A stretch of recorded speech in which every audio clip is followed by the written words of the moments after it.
Skin care করতে করতে কে ঘুমিয়ে পড়ে ভাই। হ্যাঁ, শনিবার দিন আমার পড়ানো ছুটি ছিল, তাই ভাবছিলাম যে একটু স্কিন কেয়ার করবো, সেটা তোমাদের সঙ্গে শেয়ার করব। তো ভালো কথা, প্রথমে ফেস ওয়াশ করে আসলাম, তারপরে স্ক্রাবার ইউজ করলাম আর হিমালয়ের একটা ফেস প্যাক অ্যাপ্লাই করলাম, ঠিক আছে।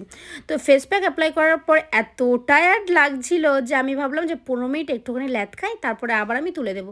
15 মিনিট হয়ে গেল, 1 ঘন্টা হয়ে গেল, 2 ঘন্টা হয়ে গেল, আমি আর উঠলাম না। তারপরে দিন সকালবেলা উঠে দেখি আমার মুখে প্যাক লাগানো আছে। এত হাসি পাচ্ছিল যে কি বলবো, বাজে একটা ভীষণ বাজে অবস্থা হয়ে গেছিলো।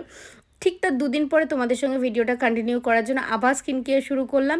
আর প্রথমে নাইট ক্রিম অ্যাপ্লাই এটা কিন্তু রাতেই করেছিলাম। আবারও নাইট ক্রিম, টেন্ডার অ্যাপ্লাই করলাম, একটু বাম লাগালাম, লিপ বাম। আর আমার এত পরিমাণে চুল উঠছে যে কি বলবো, তা একটু সিরাম আর একটু চুলের যত্নও নিচ্ছি, হালকা পাতলা বিনুনি করেও শুচ্ছি।